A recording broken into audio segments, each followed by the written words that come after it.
Hello everybody, this is tip 2 for your speaking and listening exam.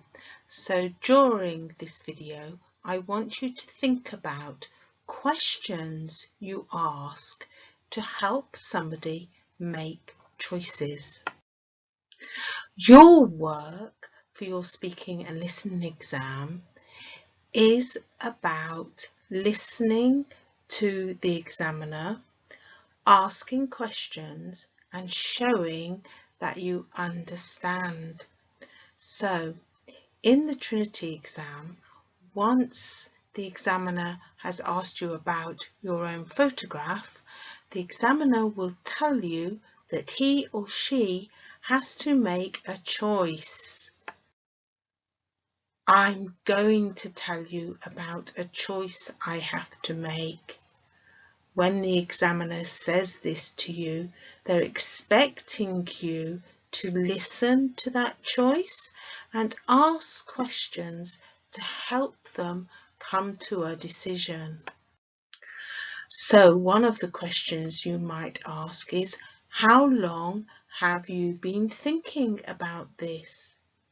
Let's imagine I'm your examiner. Well, hello. Today I'm going to tell you about making a choice.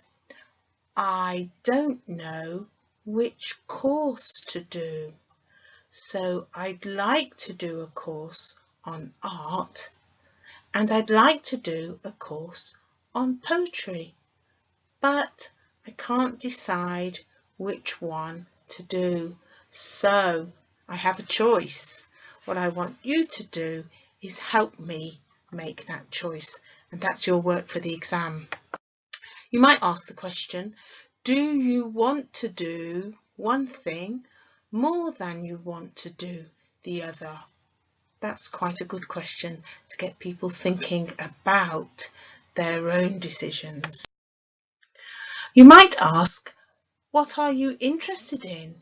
Are you interested more about art, or are you interested in poetry? The difficulty there is if the person says they're interested in both and they still can't make a decision. You might ask the question, how do you feel about each choice? And do you feel happier about one of the choices? That's quite a good question to ask. It gets people thinking about their feelings.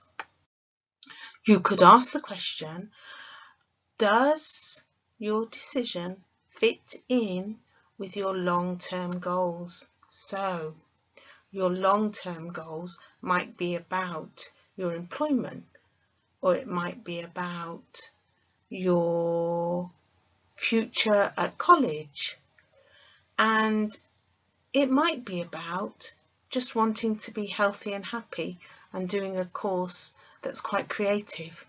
So asking this question, does it fit in? It means if you do this course, will it help you in the long term? Do I think one of my choices will be more fun than the other? Oh, that's quite an interesting question.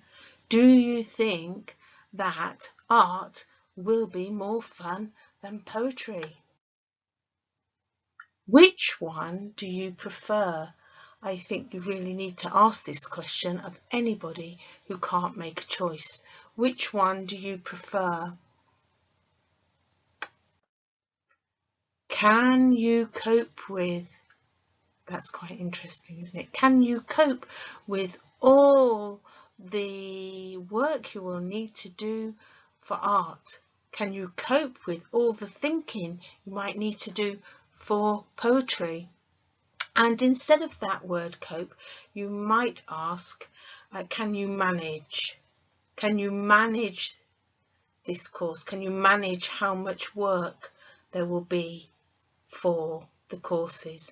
And is there a difference in the amount of work that you need to do? You could ask the question, are you good at? I'd like to think that I don't need to be good at poetry or art to do those courses, but it might help me decide. Have you ever done one of these before? Have you ever done an art course? Have you ever done a poetry course? Sometimes when we've done something before, we want to build upon it.